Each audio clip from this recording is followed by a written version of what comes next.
Here I have Xiaomi Redmi Note 12S, and today I'm going to show you how to take screenshot on this device.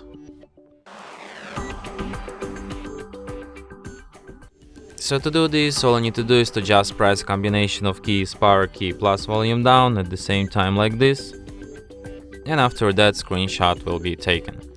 So let me show you once again: power key, volume down, so easily.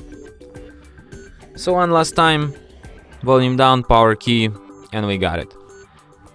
You can find your screenshots by going to gallery and then go into the album called screenshots and screen recordings, and here they are. And from here you can share, edit, favorite or delete your screenshots, and also perform other actions from this list. And that's it. Thanks for watching.